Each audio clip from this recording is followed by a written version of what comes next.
बिस्मिल्लाहिर्रहमानुर्रहीम। जब तक ये दुनिया कायम है उस वक्त तक हजरत इमाम हुसैन और उनके जान निसारों को दुनिया याद करती रहेगी। यही वो गलियां हैं जिनके रहने वालों ने हजरत इमाम हुसैन को खत लिखे। यही वो गलियां हैं जिनके रहने वालों ने हजरत इमाम हुसैन को धोखा दिया। यही वो बदबख्त गलियां हैं जहां आले मोहम्मद को घसीट कर लाया गया। उस दिन आसमां भी रो रहा था, जमीन भी कांप उठी, चरिंद परिंद ने भी चहचहाना बंद कर दिया। हवा भी उदास होकर गर्म लो की तरह गुजरने लगी। दुनिया की हर चीज की आहो बकाह जारी थी, मगर मोहम्मद सल्लल्लाहु अलैहि वसल्लम को मानने वालों के दिल नरम ना हुए। उन्हें इस बात का एहसास ना हुआ हम जन्नत के शहजादों के साथ क्या कर रहे हैं। वो इस कदर गुमराह हो चुके थे, इन्होंने मासूम बच्चों को भी ना देखा। उन्होंने आले मोहम्मद सल्लल्लाहु अलैहि वसल्लम की औरतों को भी ना देखा। उनके दिल में इमाम हुसैन का हसद इस कदर था, इन्होंने फातिमा बिनते मोहम्मद की लखते जिगर हजरत ज़ैनब के बारे में भी ना सोचा। यही वो गलियां बाजार हैं जिनमें रहने वालों ने हजरत इमाम हुसैन के चचाजाद भाई मुस्लिम बिन अकील के लिए अपने घरों के दरवाजों को बंद कर लिया। इन गलियों में चलते हुए इंसान का दिल 1400 साल पीछे चला जाता है कि मुस्लिम बिन अकील की क्या हालत होगी। वो किस तरह इन गलियों में बेयारो मददगार घूमते होंगे, मगर उनको किसी ने भी पनाह ना दी। किस तरह इस शहर के अमीर लोगों को इब्ने ज़ियाद ने खरीदा, किस तरह इस शहर के लोगों ने तमाम दरवाजों को बंद कर लिया। कुर्बान जाऊं मैं अहले बैत पर, जिन्होंने अपने नाना के दीन की खातिर अपनी जानों के नजराने पेश किए, जिन्होंने अपना अहलो अयाल कुर्बान कर दिया, जिन्होंने अपने मासूम बच्चों को शहीद होते देखा। तमाम देखने वाले अहले बैत से मोहब्बत करने वाले, हजरत इमाम हुसैन से इश्क करने वाले, सलाम मुस्लिम बिन अकील, सलाम अहले बैत जरूर लिखें, शुक्रिया। कूफे वाले हजरत इमाम हुसैन को खत लिखते रहे कि आप कूफा तशरीफ लाएं, हम आपके हाथ पर बैत करना चाहते हैं, वरना क़यामत के दिन हम आपको पकड़ेंगे। तब हजरत इमाम हुसैन ने अपने चचाजाद भाई मुस्लिम बिन अकील को रवाना किया और फरमाया मुझे वहां पहुंचकर कूफा के हालात के बारे में आगाह करें। मुस्लिम बिन अकील हजरत अली रजी अल्लाह ताला अन्हो के भाई के बेटे थे। कूफे वालों ने मुस्लिम बिन अकील की बैत शुरू की तो इनकी तादाद 30,000 तक पहुंच गई। फिर मुस्लिम बिन अकील ने हजरत इमाम हुसैन को खत लिखा कि कूफे के हालात इंतहाई साजगार हैं, लिहाजा आप कूफा तशरीफ ले आएं। उस वक्त कूफे के गवर्नर नुमान बिन बशीर थे। वो इनसे नरमी से पेश आते रहे। जब यजीद को इस बात का पता चला तो इन्होंने इब्ने ज़ियाद को, जो कि उस वक्त बसरा का गवर्नर था, उसे कूफा का गवर्नर बना दिया। इब्ने ज़ियाद को हुक्म दिया कि वो मुस्लिम बिन अकील का सर कलम करके उसके पास भेजे। जब इब्ने ज़ियाद कूफा में दाखिल हुआ तो मुस्लिम बिन अकील उर्वा बिन हानी के घर मुंतकिल हो गए। चनाचे इब्ने ज़ियाद ने मुस्लिम बिन अकील को गिरफ्तार करने के लिए फौज का एक दस्ता भेज दिया। उस वक्त उर्वा बिन हानी, जिनकी उम्र 80 साल थी, इन्होंने अपने मेहमान को इब्ने ज़ियाद की फौज के हवाले करने से इनकार कर दिया तो उनका सर काट कर सरेआम लटका दिया गया। इस वाक़े से पूरे कूफे में खौफो हरास हो गया।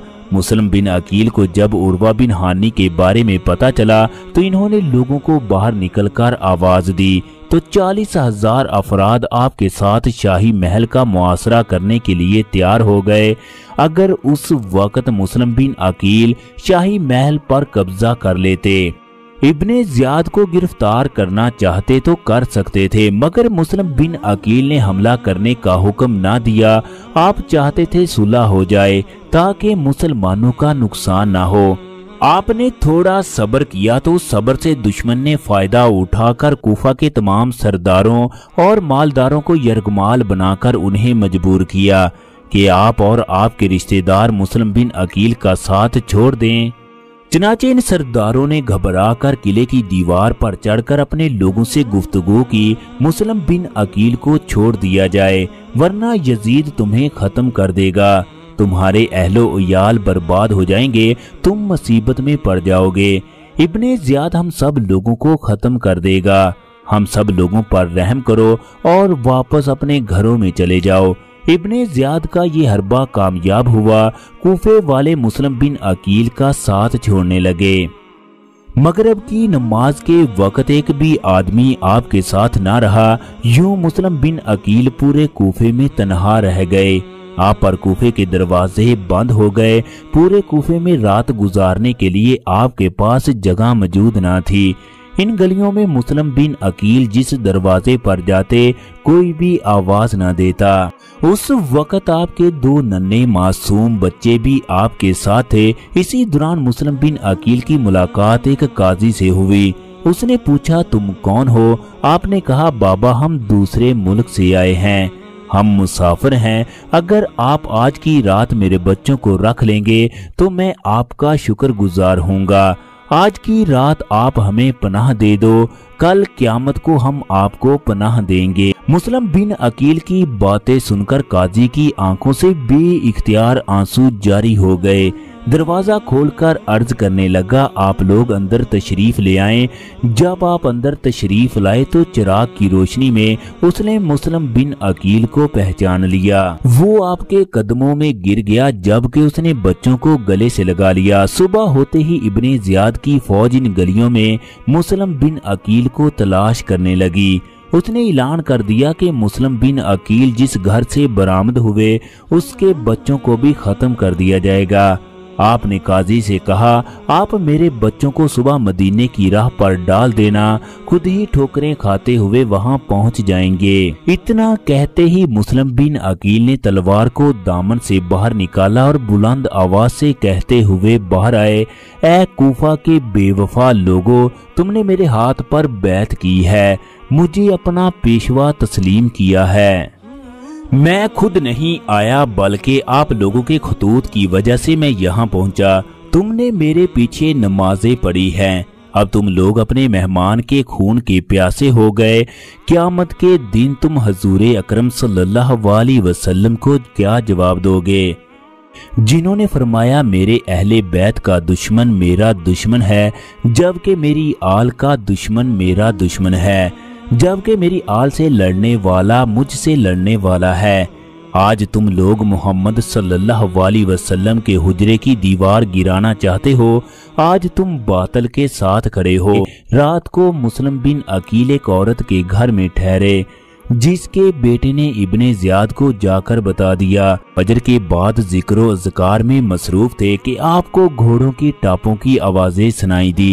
چنانچہ انہوں نے ایمان کا لالچ دے کر ایک کھچر پر بٹھا دیا اور پھر آپ سے تلوار چھین لی۔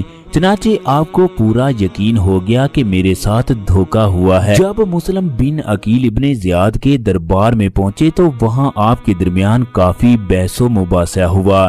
اس کے بعد ابن زیاد نے اپنے سپاہیوں کو حکم دیا ان کا سر قلم کر کے ان کو چھت سے نیچے